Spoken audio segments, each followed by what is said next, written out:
Hi, I'm Juliana Lehman, the Executive Director and founder of the Colorado Horsecare Foodbank.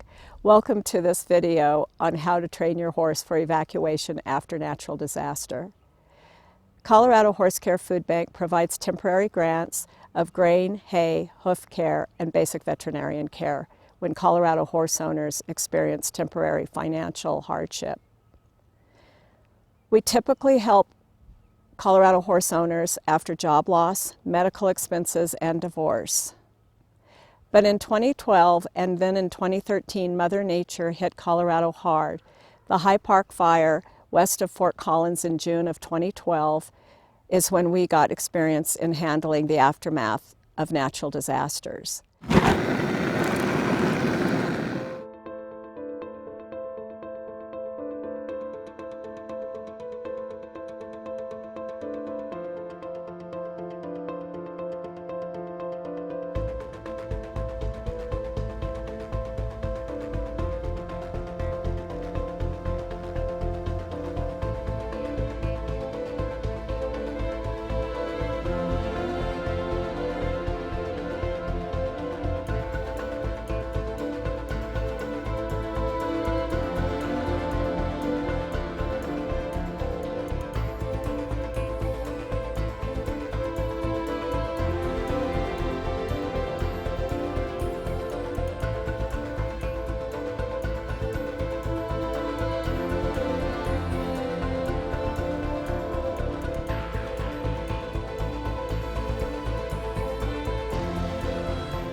Colorado Horsecare Foodbank transported and distributed over 1,300 tons of emergency hay to feed horses after these natural disasters.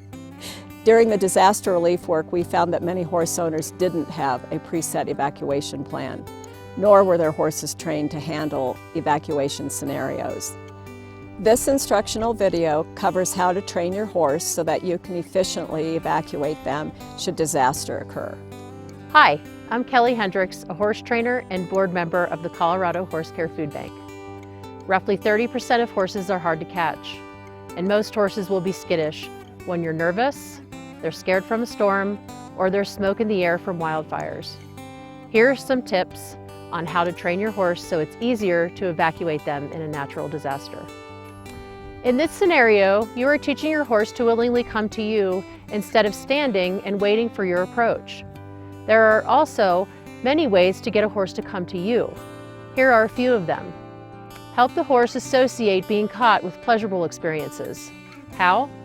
Create situations where you catch them and all that happens is something pleasant, like a grooming session or hand grazing.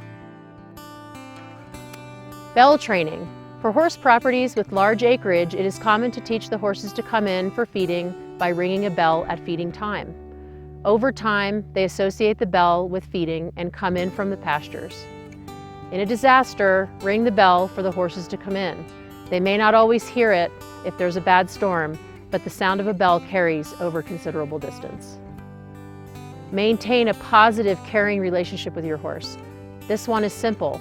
If you have a good relationship with your horse, whether it's a riding relationship or a companionship relationship, they will be interested in coming to you. Food baiting. Bribing a horse to stand still or come to you because you have food is the last resort for catching a horse. Ultimately, you want a horse that will either follow your command and stand still or comes to you willingly.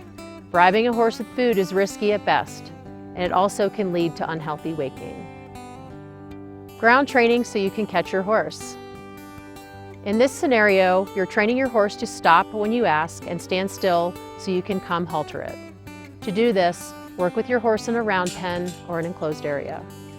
Use the lead rope to get your horse to move its feet. Once you're moving your horse in the round pen, work on getting the horse to stop, turn, and face you. If your horse cooperates, make a reward noise, a bell, a clicker, a cluck, and continue the training. If the horse doesn't stop and then turn and face you as you ask, repeat this process until the horse starts and stops on command and faces you when it stops. This is for your safety. If you approach your horse with its back to you, you can get kicked. So you train your horse to face you when it stops so you can safely approach it. Approaching the horse. Once your horse has stopped and is facing you, Walk slowly and approach it from the side at an angle so it can see you coming. We recommend approaching from the left for the simple reason that horses are already used to being approached from the left because that is the side where you mount up. Also, don't hide the halter. Display it so they know what is coming. The lead rope test. Once you've approached the horse or the horse has come to you, use the lead rope test to assess your horse's willingness to do what you ask. Put the lead rope over the horse's neck before you try to halter it and see if it stays or leaves. If the horse stays, halter and praise it. If the horse chooses to walk or run away, purposefully move it so it becomes your idea that they moved away. Then resume the training process of moving them, stopping them, and getting them to face you when they stop. Or work with them to come to you. Repeat this training consistently over time until the horse is comfortable in doing what you ask. The consistency will give your horse the muscle memory to do what you ask when it is scared. Hi, we're going to talk briefly about trailering a horse when you need to in an evacuation situation, and I'd like to briefly describe the important things that you would want to do. It's important that your horse is able to be caught and that it leads comfortably and happily on a lead rope. And the other thing that's really important is to make sure that your horse is able to load into different types of trailers.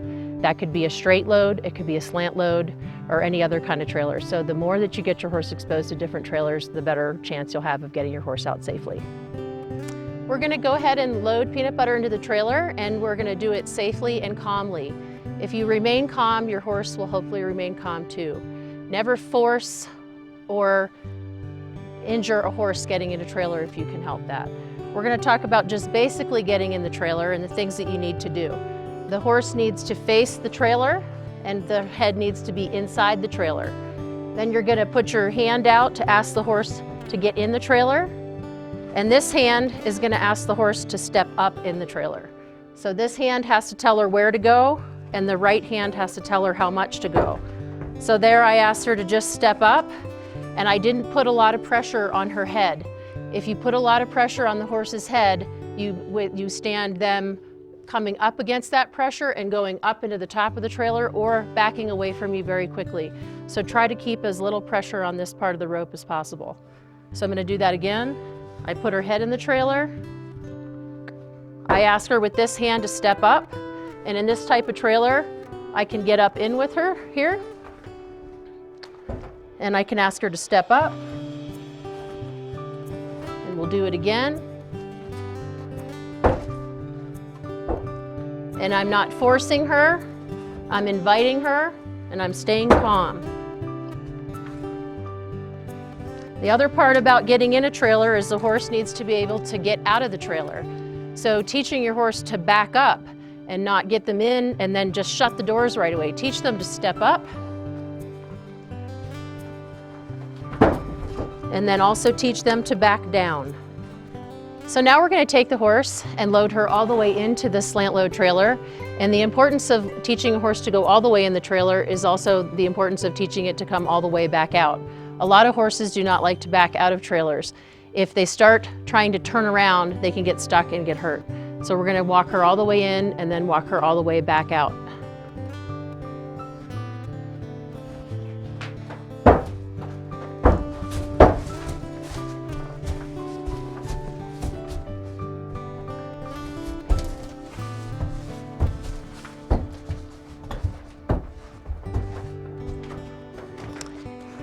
If the horse tries to come out quickly, it is very important not to hold on to the lead rope tightly. The horse can then pull back and go up into the top of the trailer and injure themselves and possibly injure you. Practice these emergency preparedness steps and evacuation training with your horse consistently over time. That way, if an emergency occurs, you can pass along your calm, steady demeanor to your horse and get them out of harm's way. Your horse must be able to either trailer load or be walked or led safely behind a vehicle if they won't load. In these modern times, simply letting your horse go and hoping they survive is not a workable option because they can be trapped by fences and they won't survive.